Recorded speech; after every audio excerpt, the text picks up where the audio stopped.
Hello guys, so DSC fundamental of biomolecules हम discuss कर रहे हैं। इसमें हम अभी यूनिट 4 पढ़ रहे हैं अभी हम न्यूक्लिक एसिड्स। ठीक है, इसमें आज जो टॉपिक हम डिस्कस करेंगे वो है डीएनए डबल हेलिक्स मॉडल। जो हम पढ़ेंगे डीएनए डबल हेलिक्स मॉडल, ये वेरी वेरी इंपॉर्टेंट टॉपिक है for examination point of theory exam में हर बार क्वेश्चन आता है। ठीक है, तो इसको आप अच्छे से तैयार करें। मैं इसको अच्छे से इसी में आपको वेल मेंटेन लिखाऊंगा। पहले मैं आपको स्ट्रक्चर बताऊंगा, तो आपको अगर क्वेश्चन आए तो आपको पॉइंटर्स भी लिखने हैं, इसके पोस्टुलेट्स भी लिखने हैं और आपको इसका डायग्राम भी ड्रॉ करना है। ठीक है, तो पहले मैं आपको डायग्राम ड्रॉ करूँगा, फिर मैं सारी लाइन बाई लाइन सारे पोस्टुलेट्स भी बताऊंगा, जिससे कि आप इसको एग्जाम में बहुत अच्छे से देख सकें। ठीक है, तो सबसे पहले आपको क्या करना है, सबसे पहले मैं आपको डायग्राम बताता हूँ, डायग्राम बताऊंगा। ठीक है, फिर दो चेन्स होती हैं, दो एंटी पैरेलल चेन्स होती हैं इस तरह से। ठीक है, इस तरह से दो एंटी पैरेलल चेन्स होती हैं। जैसे ये आपकी होगी मेजर ग्रूव, और ये यहाँ आपकी छोटी सी ये होगी आपकी माइनर ग्रूव।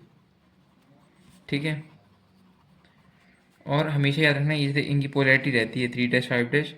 तो ये वाली जो चेन है, ये वाली चेन, ये वाली चेन, यहाँ 5 डैश होगी और यहाँ 3 डैश होगी। एंटी पैरेलल होती हैं, two anti parallel chains, anti parallel chains of nucleotides,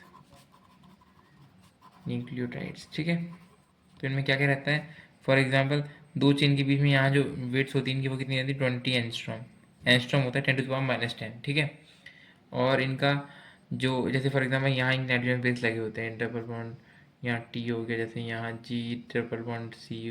जैसे हमेशा एडेनिन हमेशा थाइमिन से बाइंड करता है डबल बॉन्ड के साथ, ग्वानिन साइटोसिन के साथ करता है ट्रिपल बॉन्ड के साथ। ठीक है, तो दो बेस पेयर के बीच जो डिस्टेंस होती है वो कितनी होती है, 3.4 एंगस्ट्रॉम, 3.4 एंगस्ट्रॉम होती है। ठीक है, तो इनमें ये होता है, और क्या बोलते हैं, इनमें से एक टन हो गया। जैसे एक टन कितना माना जाता है, एक टन आपका माना जाएगा यहाँ से लेके आपका एक टन यहाँ तक हो गया। ठीक है, तो इसकी लेंथ कितनी होती है, 34 एंगस्ट्रॉम होती है।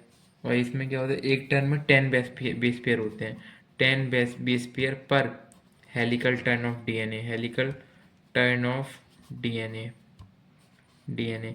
इसकी लेंथ होती है 34 एंगस्ट्रॉम। ठीक है, 2 एंगस्ट्रॉम होती है। ठीक है, ये आपकी जो डबल बॉन्ड ट्रिपल बॉन्ड, ये क्या है, आपके हाइड्रोजन बॉन्ड्स हैं। ठीक है, और आपकी जो ये बैकबोन है, ये फॉर एग्जांपल यहाँ तो आपके नाइट्रोजन बेस आ गए। अब इसके अलावा जो आपकी बैकबोन है, यहाँ आपके सारे नाइट्रोजन बेस आते जाएंगे, यहाँ आपके सारे नाइट्रोजन बेस, ये नाइट्रोजन बेस सारे आते जाएंगे, ये आपके सारे नाइट्रोजन बेस हैं। ठीक है, ये आपके यहाँ सारे नाइट्रोजन बेस होंगे। बट जो आपकी बैकबोन बन रही है, बैकबोन बन रही है जो, वो किसकी बन रही है, आपकी शुगर प्लस फॉस्फेट की, शुगर प्लस फॉस्फेट की। अब यहाँ कौन सी शुगर है, डीऑक्सी राइबोज शुगर है। ठीक है, deoxy ribose sugar, deoxy ribose है, ठीक है, शुगर। ठीक है, तो ये आपकी बैकबोन बना देगा। तो आपको फर्स्टली आपको पहले डायग्राम अच्छा अच्छा, मैंने तो रफ डायग्राम बनाया, फिर आपको इससे अच्छा डायग्राम बनाना है। डायग्राम बनाओगे देन आप उसके बाद पढ़ेंगे। अब हम लिखेंगे DNA double helix, double helix model, model के पोस्टुलेट्स लिखेंगे, मतलब जो उनके पॉइंटर्स जो आपको एग्जाम में लिखने हैं। ठीक है, सबसे पहला पॉइंट क्या है, the DNA molecule, DNA molecule, the DNA molecule consists of two polynucleotide, two polynucleotide chains that wound, that wound around each in a right-handed, right-handed double helix, double helix, जिसको हम बीडीएनए बोलते हैं। ठीक है, बीडीएनए बोलते हैं। जो सबसे कॉमनली जो हम स्टडी पढ़ते हैं, जो डबल हेलिक्स मॉडल लिया गया, वो बीडीएनए का ही है। ठीक है, बीडीएनए से कॉमनली स्टडी करते हैं। ठीक है, नेक्स्ट पॉइंट क्या है इसका, the two polynucleotide chains, the two polynucleotide chains are anti parallel, are anti parallel, that is the orientation of two chains is opposite to each other, is opposite to each other।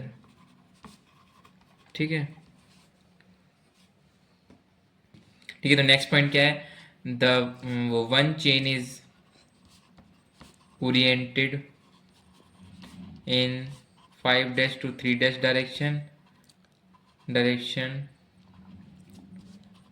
and other is 3 dash to 5 dash direction. जो मैंने आपको point बताया था किसमें कि दो चीज़ anti parallel है, ये इनका डायरेक्शन का वो है डिस्क्रिप्शन, ठीक है। The sugar and phosphate the sugar and phosphate form the backbone of double helix while the bases are present into the interior of double helix। ठीक है। इस पॉइंट में क्या बता रहे हैं कि शुगर एंड फॉस्फेट क्या बनाते हैं, बैकबोन बनाते हैं double helix, while the basis, जो बेसिस होते हैं वो प्रोटेक्ट होते हैं इनवर्ट को, इंटीरियर होते हैं बेसिस दो चेन्स के। The bases are flat and perpendicular, ठीक है। तो नेक्स्ट पॉइंट में क्या है, the base are flat and perpendicular to the long axis of the helix, जो बेस होंगे फ्लैट होंगे, परपेंडिकुलर होंगे लॉन्ग एक्सिस की, ठीक है। The bases are stack to on to each other, जो एक के ऊपर एक जैसे बेसिस होंगे तो स्टैकिंग होगी, ठीक है। स्पेसिफिक बेस पेयरिंग होती है हमेशा DNA double helix molecule, DNA molecule में हमेशा स्पेसिफिक बेस पेयरिंग होगी हमेशा। ए टी के साथ भी पेयर करेगा और जीएमएससी के साथ with 2 hydrogen with 3 hydrogen bonds, ठीक है। तो ये आपका है, यहाँ तक हमने पूरा पढ़ा, ये आपकी सारे, ये सारा आपका किसका हो गया, डीएनए डबल हेलिक्स स्ट्रक्चर का, ठीक है। जो भी आपको डीएनए डबल हेलिक्स स्ट्रक्चर है वो सारा हमने यहाँ तक डिस्कस किया। अब हम जो नेक्स्ट वीडियो में अपना जो शुरू करेंगे वो हम कहाँ से करेंगे, types of DNA, types of RNA, उसके बाद हमें कॉट एनालिसिस पढ़ना है, ठीक है। उसके बाद हम डीनेचुरेशन उसके अंदर ही हम कॉट का पढ़ेंगे। Then types of DNA RNA हम पढ़ के पूरा देन हम खत्म कर देंगे, हमारा खत्म हो जाएगा ये यूनिट, फिर हम शुरू करेंगे लिपिड्स, ठीक है। Thank you.